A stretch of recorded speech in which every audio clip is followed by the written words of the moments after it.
आइए जानते हैं कोविड के टीकाकरण के बारे में। कोविड-19 के ये टीके सार्स यानी कोरोना 2 वायरस के प्रति प्रतिरक्षा प्रक्रिया विकसित करने के परिणाम स्वरूप कोविड-19 बीमारी से सुरक्षा प्रदान करते हैं। टीकाकरण के माध्यम से शरीर में प्रतिरक्षा विकसित करने का मतलब है कि बीमारी और उसके कारण होने वाले परिणामों के जोखिम को कम करना। टीकाकरण आपको गंभीर रूप से बीमार होने और कोविड-19 संक्रमण के कारण होने वाली मौतों से बचाता है। वैक्सीन निष्क्रिय या कमजोर वायरस है, इसलिए यह बीमारी का कारण नहीं बनता, लेकिन फिर भी एक प्रतिरक्षा प्रतिक्रिया उत्पन्न करता है जिसे कोवैक्सीन कहा जाता है। कोविशील्ड वैक्सीन ये वायरल वेक्टर वैक्सीन है जो एक सुरक्षित वायरस का उपयोग करता है जो बीमारी का कारण नहीं बन सकता है, लेकिन एक प्रतिरक्षा प्रतिक्रिया उत्पन्न करने के लिए कोरोना वायरस प्रोटीन का उत्पादन करने के लिए एक मंच के रूप में कार्य करता है।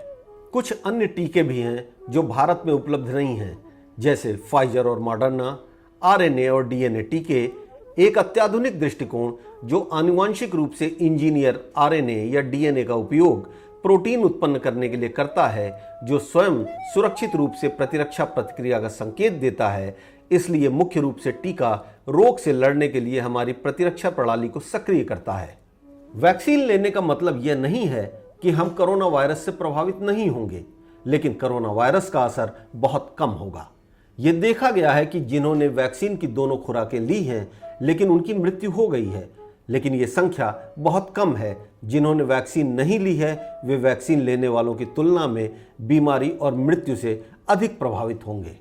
दूसरों को सुरक्षित रखने में मदद करने के लिए दूसरों से कम 1 मीटर की दूरी बनाए रखें, अपनी कोहनी में खांसी या छींक को कवर करें, अपने हाथों को बार बार साफ करें और मास्क पहने। विशेष रूप से संलग्न या भीड़ भाड़ वाले या खराब हवादार स्थानों में रहें तो ये सावधानी जरूर बरतें। भारत में 3 टीके उपलब्ध हैं। 2 टीके बड़ी मात्रा में हैं। एक कोविशील्ड है जो सीरम इंस्टीट्यूट द्वारा बनाया गया है और दूसरा कोवैक्सीन है जिसे भारत बायोटेक लिमिटेड द्वारा बनाया गया है। स्पुतनिक रूसी वैक्सीन है। यह प्रक्रियाधीन है जो डॉक्टर रेड्डीज लैब द्वारा निर्मित है और यह फैसला राज्य द्वारा किया जाएगा कि कब इसे लागू किया जा रहा है। ऑक्सफोर्ड एस्ट्राजेनेका वैक्सीन का निर्माण दुनिया के सबसे बड़े वैक्सीन निर्माता सीरम इंस्टीट्यूट ऑफ इंडिया द्वारा स्थानीय स्तर पर किया जा रहा है।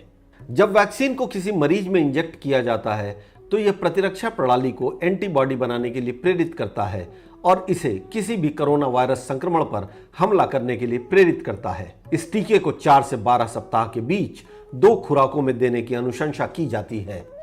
कोवैक्सीन एक निष्क्रिय टीका है, जिसका अर्थ है कि यह मृत कोरोना वायरस से बना है, जिससे इसे शरीर में इंजेक्ट किया जाना सुरक्षित है। प्रशासित होने पर प्रतिरक्षा कोशिकाएं अभी भी मृत वायरस को पहचान सकती हैं, जिससे प्रतिरक्षा प्रणाली महामारी वायरस के खिलाफ एंटीबॉडी बनाने के लिए प्रेरित होती है।